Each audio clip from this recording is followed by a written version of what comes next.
Ερχόμαστε εδώ στο στούντιο για να συζητήσουμε τώρα με την κυρία Φέη Μακαντάση, υπεύθυνη ερευνών στη Διανέωση. Ευχαριστώ πολύ, κυρία Μακαντάση, που είστε μαζί μας.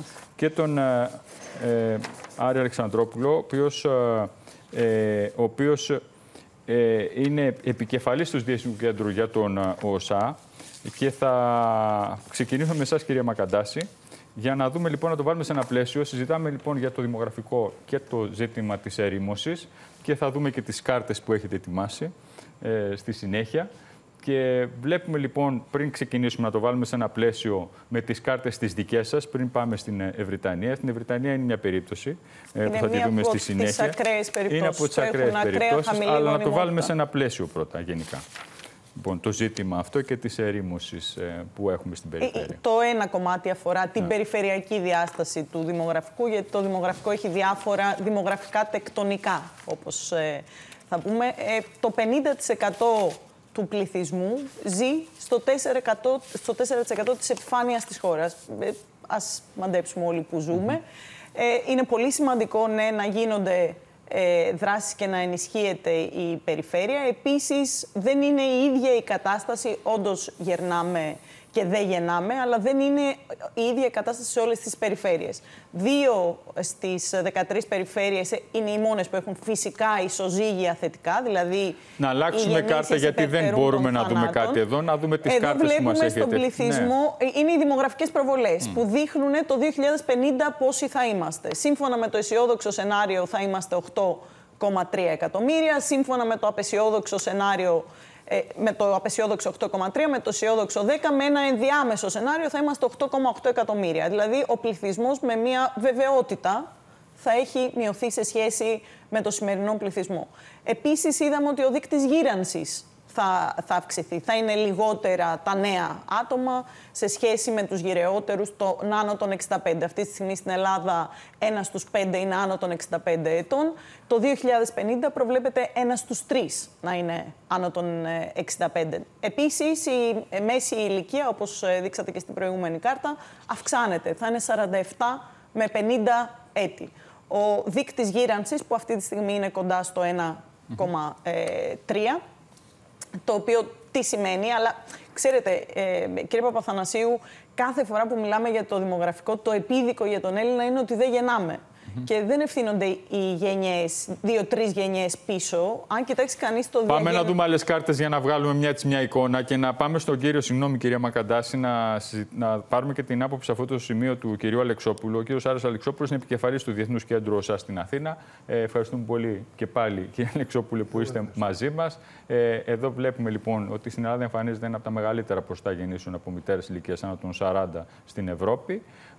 Όμως τα στοιχεία σε ό,τι αφορά την Ευρυτανία που μας δώσατε είναι αρνητικά. Όμως ένα πρώτο σχόλιο για να βάλουμε το πλαίσιο της συζήτησης. Ναι, η πραγματικότητα είναι, όπως το είπε και η κυρία Μακαντάση, όπως το είδαμε και με τον Elon Musk και την παρέμβασή του, με τον δραματικό τρόπο.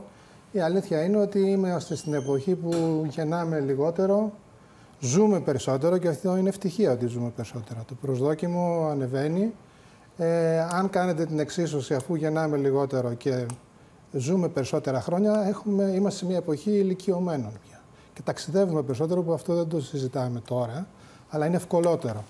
Δημιουργεί ένα μείγμα με μεγάλης πίεσης πάνω σε όλες τις κοινωνίες. Δηλαδή, το 2100 μόνο 11 χώρες θα έχουν τον δείκτη αναπλήρωσης πληθυσμού, και από αυτές οι 10 είναι αφρικανικές, που θα κάνουν περισσότερα παιδιά από αυτούς που αποχωρούν από τη ζωή.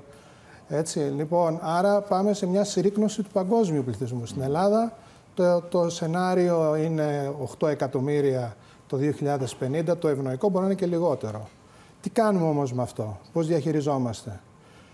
Η μία λύση που φαίνεται από την παγκόσμια συζήτηση, που τη μεταφέρουμε μέσα από τις μετρήσεις του ΩΣΑ, είναι ότι αυτό δεν είναι αναστρέψιμο, μπορεί να αμβληθεί με μέτρα που θα κάνουν τους ανθρώπους, εφόσον το θέλουν βέβαια, γιατί μπορεί να τους υποχρεώσει να κάνουν παιδιά. Είναι και ένα πολιτισμικό στοιχείο το πώς γεννάμε πια και αν επιλέγουμε να κάνουμε οικογένεια. Αλλά υπάρχουν μέτρα που μπορούν να το αμβλύνουν. Αλλά τι θα κάνουμε με τους ηλικιωμένους, που είναι ακόμα μεγαλύτερο πρόβλημα. Εκεί τι γίνεται, τι μπορεί να γίνει. Εκεί κοιτάξτε να δείτε τώρα, εφόσον ζούμε περισσότερο, να ζούμε και καλά με την έννοια της υγείας. Αν είσαι υγιής, ο σημερινός 65 χρονών που είναι υγιής,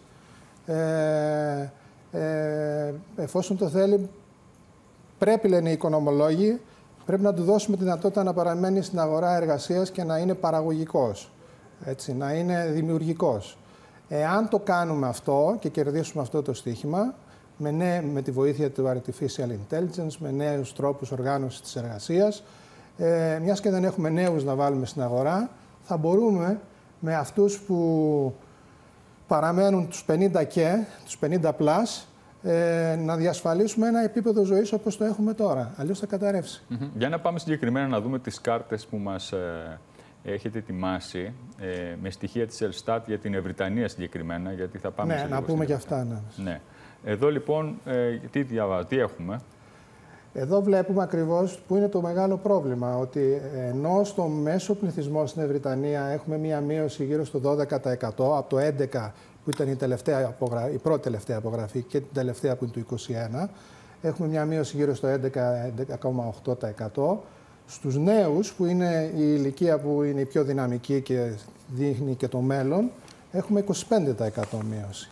Συνδέεται με αυτό που είπε η κυρία Μακαντάση, ότι έχει μειωθεί ο ρυθμός των γεννήσεων, δηλαδή κάθε μία μητέρα, κάθε δύο γονείς μάλλον, χρειαζόμαστε δύο για να τους αναπληρώσουν ως διάδοχοι. Εμείς είμαστε στο 1,2 αυτή τη στιγμή στην Ελλάδα. Και αν μου επιτρέπετε, κύριε Αλεξόπουλε, να συμπληρώσω, γιατί έχει και ενδιαφέρον, κύριε Παπαθανασίου, να δούμε ότι η Ευρυτανία είναι μία από τις 20 περιφερειακές ενότητες στην Ευρωπαϊκή Ένωση με ακραία χαμηλό δείκτη γονιμότητας. Και τι σημαίνει αυτό, για να εξηγήσουμε και στους τηλεθεατές?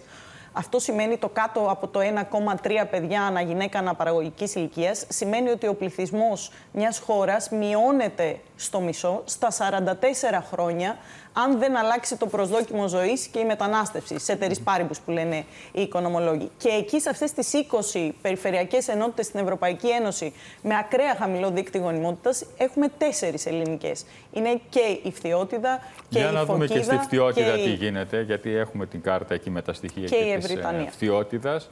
Και ενώ τα βλέπουμε, γιατί τα ίδια περίπου το ίδιο περίπου η κατάσταση είναι εκεί. Υπάρχει απάντηση σε αυτό, εσείς, κύριε Αλεξόπουλε? Διεθνώς, ποια είναι μια καλή πρακτική? Μια καλή πρακτική είναι, πρώτα απ' όλα να πω ότι χρειάζεται όχι ευκαιριακά και αποσπασματικά μέτρα. Χρειάζεται μια συστηματική και επίμονη προσπάθεια. Δηλαδή, χρειάζεται ένα ορίζοντα δεκαετίας για να δεις ό,τι αποφασίσεις να... Δεν μπορεί να δίνεις μια χρονιά ένα επίδομα, την άλλη φορά να δίνεις ένα κίνητρο και μετά από ένα χρόνο να το αλλάζεις. Χρειάζεται μακροπρόθεσμο σχεδιασμό. Χρειάζεται λοιπόν, κοιτάξτε τώρα, η κυρία Μακαντάση πάλι το είπε σε σχέση με το μεταναστευτικό. Αν δείτε τα στοιχεία της Φθιώτιδας, θα δείτε ότι τη δεκαετία του 10-20 είχαμε 13.800 μετανάστες, μόνιμα εγκατεστημένους στη Φθιώτιδα. Το 2021 έχουμε 8.000. Δηλαδή έχουμε μια δραματική μείωση λόγω της κρίσης. Αυτοί που ήταν μόνιμα εγκαταστημένοι, τα παιδιά τους αποχώρησαν. Άρα και η λύση της μετανάστευσης για την αναζωογόνηση της οικονομικής δραστηριότητας και των λειτουργιών της υπαίθρου, όλοι αυτοί πήγαιναν στα σχολεία, πήγαιναν σε όλα αυτά που ξέρουμε ότι συμβαίνουν στην ελληνική υπαίθρο. Άρα οδηγούμαστε προς την ερήμωση. Τώρα, η κυβέρνηση, από ό,τι είδαμε και διαπιστώσαμε σαν κέντρο, το οποίο έχει παγκόσμια πεδίο δράσης, έχει φτιάξει ένα δεκαετές σχέδιο για όλες τις περιφέρειες, για τις 13 περιφέρειες της χώρας, για την αναστροφή του δημογραφικού. Εκεί έχει βάλει ως στόχο να μειώσει κατά 20% τον αριθμό των δήμων που καταγράφουν πληθυσμιακή συρρίκνωση. Πώς πάει να το κάνει αυτό? Προσπαθεί να το κάνει με το σωστό τρόπο, νομίζουμε, δίνοντας υπηρεσίες, δηλαδή σχολεία, υποδομές, Αλλά το σημαντικότερο όλων είναι το αναπτυξιακό μοντέλο. Δηλαδή, χρειάζεσαι οικονομικές δραστηριότητες οι οποίες να φέρουν τους ανθρώπους στην Ύπαιθρο γύρω από τον πρωτογενή τομέα, γύρω από τον τουρισμό, από το στοχευμένο τουρισμό, ιαματικός τουρισμός. Υπάρχουν πάρα πολλά. Και να είσαι επίμονος. Για να πάμε και να συζητήσουμε όλοι μαζί. Φουρνάει Βρυτανίας τώρα, να συζητήσουμε, να συναντήσουμε την Παναγιώτα Διαμαντή, τη δασκάλα, τη βλέπουμε. Παναγιώτα, καλό απόγευμα στην Φουρνά. Καλησπέρα σας. Εκεί έχεις αλλάξει τα πράγματα, έχεις αλλάξει τα δεδομένα στη Φουρνά. Τι ακριβώς έχεις συμβεί, τι έχεις κάνει? Για πες μας, για εξήγησέ μας. Έχουμε έτσι ένα μικρό πρότυπο του τι μπορεί να γίνει. Με μεγάλη χαρά άκουσα τώρα ότι δημιουργείται έτσι ένα δεκαετές πλάνο που είναι πάρα πολύ σημαντικό να γίνει. Εμείς ουσιαστικά τι ξεκινήσαμε, τι είδαμε, ένα σχολείο που θα έκλεισε μάλλον το νηπιαγωγείο και το δημοτικό θα είχε μόνο ένα παιδί. Οπότε είπαμε, για να δούμε ποια είναι τα κίνητρα που μπορούμε να δώσουμε και ποια είναι τα αντικίνητρα που απομακρύνουν τον κόσμο από την περιφέρεια. Και φυσικά απλοποιήσαμε τη διαδικασία στοχεύοντας σε 4 πυλώνες. Υγεία, παιδεία, επαγγελματική αποκατάσταση και στέγαση. Εκεί έχετε τώρα προσελκύσει και έχετε αλλάξει τα δεδομένα, καθώς δώσατε και εσείς πνοή, συμβάλλατε καθοριστικά σε αυτό και έρχονται και οικογένειες πλέον και επιστρέφουν στο χωριό. Στη Φουρνά Βρυτανίας. Ακριβώς. Έχουμε ήδη 3 οικογένειες που έχουν έρθει στην πρώτη φάση, που ήταν η πρώτη μας χρονιά φέτος που δραστηριοποιούμαστε. Το Σεπτέμβρη περιμένουμε 3 ακόμη οικογένειες, εκ των οποίων οι 2 είναι άνθρωποι οι οποίοι έχουν καταγωγή από εδώ και έφυγαν, που είναι πάρα πολύ σημαντικό και αυτό. Και τώρα πλέον τον άλλο μήνα θα ανακοινώσουμε ότι υιοθετούμε ένα ακόμη χωριό σε άλλη περιφέρεια, στην Ήπειρο, προκειμένου να ανταποκριθούμε σε αυτή την ανάγκη των οικογενειών να αποκεντρωθούν, καθώς έχουμε μια λίστα αυτή τη στιγμή με 50-80 οικογένειες, αλλά και μια λίστα με 10-15 χωριά που επιθυμούν και αυτά να φέρουν τη ζωή στον τόπο τους. Τώρα αυτές οι οικογένειες, τα παιδιά που επιστρέφουν, πώς βιώνουν αυτή την κατάσταση στο χωριό μετά από πολλά χρόνια έτσι? Είναι συγκινητικές οι καταστάσεις εδώ πέρα. Καταλαβαίνετε ότι όταν ένα νηπιαγωγείο κλείνει και δεν υπάρχει σε ακτίνα 35 χιλιόμετρων ούτε ένα παιδί κάτω των 5 ετών το Σεπτέμβρη, και αυτή τη στιγμή άνοιξε ξανά το νηπιαγωγείο, θα έχει το Σεπτέμβρη 3 μαθητές και έχουμε 5 παιδιά κάτω των 5 ετών, καταλαβαίνετε ότι είναι ιστορικές στιγμές για όλη την επαρχία, όχι μόνο για το χωριό μας. Γιατί ουσιαστικά αυτό προσπαθούμε εμείς να δείξουμε, ότι όταν είναι ενεργοποιημένη η τοπική κοινωνία και ξεκινάει κάτι από κάτω προς τα πάνω, τότε είναι πολύ πιο πιθανό να επιτύχει. Διότι όταν ξεκινάει από το Δήμο ή από την περιφέρεια, είναι πάρα πολύ σημαντική η συνδρομή τους, αλλά δυστυχώς είναι τόσο μεγάλη γραφειοκρατία που αποθαρρύνει. Έχετε βρει τη συνταγή. Ουσιαστικά αυτό που μας έχει κάνει να ξεχωρίζουμε είναι ότι ο κόσμος βρίσκει μια οικογένεια, ένα τοπικό φορέα υποδοχής μέσα στο χωριό. Μείνετε μαζί μας, κυρία Διαμαντή. Είναι μαζί μας η κυρία Φέη Μακαντάση, επικεφαλής ερευνών της Διανέωσης, και ο κύριος Άρης Αλεξόπουλος, επικεφαλής του Διεθνούς Κέντρου ΟΣΑ στην Αθήνα. Κυρία Μακαντάση, πρέπει να πάμε στη Φουρνά Βρυτανίας. Εδώ από κάτω έχει δημιουργηθεί μια πολύ καλή πρωτοβουλία που δημιουργεί δυναμικές. Και να συγχαρούμε και τη κυρία Διαμαντή. Πραγματικά είναι αξιέπαινο το έργο και είναι και ο λόγος που αισιοδοξούμε σε αυτή τη χώρα. Όταν υπάρχουν τέτοιοι άνθρωποι που λαμβάνουν όλες αυτές. Γιατί δεν είναι εύκολο πράγμα να αφήσει κανείς τη βολή του, να φύγει από μια μεγάλη πόλη και να πάει στη Φουρνά και να δίνει μάχη καθημερινά, χειμώνα καλοκαίρι, κάτω από πολύ δύσκολες συνθήκες, για να πετύχει αυτό που έχει πετύχει η κυρία Διαμαντή. Ακριβώς, αλλά αφορμόμενοι από αυτό που είπε, ότι υπάρχουν αυτή τη στιγμή μια καταγραφή για 80 οικογένειες που θα ήθελαν να μετακινηθούν και είναι κάτι αισιόδοξο, και επειδή είναι εδώ και ο κύριος Αλεξόπουλος που αγαπάει αυτό το data-driven policy making κομμάτι, έχει σημασία να δούμε και πόσοι θέλουν να φύγουν και να πάνε στις πόλεις. Οπότε να ξέρουμε πού είναι αυτό το ισοζύγιο. Και η σύγχρονη παγκόσμια τάση λέει ότι το 2050 το 70% των κατοίκων αυτού του πλανήτη θα ζουν σε μεγάλες πόλεις. Το ίδιο ισχύει και για τη χώρα μας. Εσείς, κύριε Αλεξόπουλε, τι υπάρχει προοπτική να δημιουργηθούν κίνητρα προκειμένου να υπάρχει, να αντιστραφεί το θέμα της ερήμωσης? Και από την άλλη, έχουμε συγκεντρωθεί. Χθες είχαμε ένα άλλο θέμα σε σχέση με το κυκλοφοριακό χάος στην Αθήνα. Έχουμε συγκεντρωθεί τόσοι εδώ στο Λεκανοπαίδιο και μπαίνουν κάθε χρόνο 120-150 νέα αυτοκίνητα που πλέον δεν μας χωράει η Αθήνα. Πρέπει να φύγουμε προς την περιφέρεια. Λοιπόν, κοιτάξτε τώρα, εγώ είπα στην προηγούμενη παρέμβαση ότι χρειάζεται επιμονή. Κυρία Διαμαντίαν έδειξε το ότι όταν ξεκινάς από τα κάτω, έχεις πολύ μεγαλύτερες πιθανότητες να πετύχεις. Δημιουργεί δυναμικές αυτή η πρωτοβουλία. Δημιουργεί φυσικά. Υπάρχουν και άλλα παραδείγματα. Και μετά και ο Δήμαρχος, και η Περιφέρεια, αλλά και η κεντρική κυβέρνηση. Χρειάζεται... Ο Πρωθυπουργός ήταν εκεί σήμερα, συνομίλησε με την κυρία Διαμαντή και με άλλους φορείς εκεί. Πλέον δημιουργούνται δυναμικές από κάτω. Ναι, χρειάζεται λοιπόν η ενίσχυση αυτού του bottom-up, να το πω ελληνικά, από κάτω προς τα πάνω παρέμβασης, αλλά χρειάζεται συντονισμός από πάνω και επιμονή. Η κυβέρνηση, από ό,τι βλέπουμε, είναι στο σωστό δρόμο. Δηλαδή, έχει επεξεργαστεί ένα εθνικό σχέδιο για την αναστροφή των δημογραφικών δικτών δεκαετούς πνοής και θέλει να κάνει 13 μικρά περιφερειακά, τα οποία θα πρέπει να στηριχτούν πού? Στο συγκριτικό πλεονέκτημα που έχει το τοπικό συγκριτικό πλεονέκτημα που έχει κάθε περιοχή της Ελλάδας. Η Βρετανία είναι ορεινή περιοχή, τα Φρουρνά είναι ένα πανέμορφο χωριό στον ορεινό όγκο.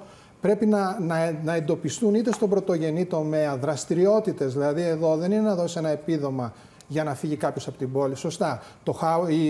Το κόστος ενοικίασης, το housing που λέμε πάλι στα ελληνικά, σε αυτή τη χώρα, είναι απαγορευτικό. Μέχρι τα 30 τους, τα 3/4 των νέων ζουν με τους γονείς τους. Πώς θα κάνουν παιδιά? Αλλά τι οικονομικές δραστηριότητες θα έχεις σε μια πόλη με τα προβλήματα που συζητάμε? Επομένως, πρέπει να βρούμε μικρά, τοπικά, αναπτυξιακά σχέδια και κυρίως να παρέχουμε υπηρεσίες στα σχολεία. Πού θα πάνε σχολείο? Εδώ μας βοηθάει η τεχνολογία. Σίγουρα η τεχνολογία, δηλαδή ο ψηφιακός μετασχηματισμός της χώρας και για την ιατρική και για τα σχολεία να χρησιμοποιούν την τηλεματική και τις δραστηριότητες, τη δυνατότητα του διαδικτύου, είναι μηχανισμοί οι οποίοι όμως πρέπει να τους χρησιμοποιήσεις με έναν έξυπνο και συστηματικό τρόπο και επίμονα. Δηλαδή θα είναι σε ένα ορίζοντα δεκαετίας. Αλλιώς, δηλαδή τα Φρουρνά είναι ένα παράδειγμα, η Βαμβακού είναι ένα άλλο παράδειγμα στη Λακωνία. Υπάρχουν τέτοιες πρωτοβουλίες. Στην Ήπειρο έχουμε, στα Τζουμέρκα έχουμε δηλαδή ανθρώπους που επιλέγουν όχι γιατί θέλουν να ζήσουν ως ασκητές σε ένα βουνό επάνω, αλλά για ανθρώπους που θέλουν μια άλλη ποιότητα ζωής, που αγαπάνε ενδεχόμενα τον τόπο τους. Αυτό είναι κάτι το οποίο είναι μια καλή αρχή, αλλά αν δεν συνεχιστεί θα εγκαταλειφθεί και... Πάντως, κύριε Παπαθανασίου, αναστροφή αυτής της έντονης δημογραφικής συρρίκνωσης είναι πάρα πολύ δύσκολο, αδύνατο να δούμε τα επόμενα χρόνια. Προφανώς αυτό δεν σημαίνει ότι θα μείνουμε με σταυρωμένα χέρια. Και όλες αυτές οι πρωτοβουλίες είναι προς τη σωστή κατεύθυνση, γιατί έχουμε δει ότι οι επιδοματικές πολιτικές, η οικονομική ενίσχυση δεν είναι εκεί. Δεν φτάνει από μόνο της. Χρειάζεται να υπάρχει ένα σχέδιο και με άλλες παραμέτρους και άλλα κίνητρα. Δεν αποδίδει. Είναι ένα πλαίσιο πολιτικών εκείνο το οποίο αποδίδει και αυτό σε βάθος χρόνου, μακροπρόθεσμα, όπως είπε και ο κύριος Αλεξόπουλος, και είναι δύσκολο, σχεδόν αδύνατον, και πρέπει να το πούμε, να δούμε τον δείκτη γονιμότητας από το 1,3 παιδιά ανά γυναίκα αναπαραγωγικής ηλικίας να πάει στο 2,1, που είναι το όριο αναπλήρωσης. Στη Φουρνά θα αυξηθεί ο δείκτης γονιμότητας 500%. Πάμε να πάρουμε ένα τελευταίο σχόλιο για να κλείσουμε από την Παναγιώτα. Παναγιώτα, τι σου δίνει δύναμη? Δώσ' μας ένα τελευταίο σχόλιο ακούγοντας και τη συζήτηση. Εμείς τώρα το προσεγγίζουμε θεωρητικά.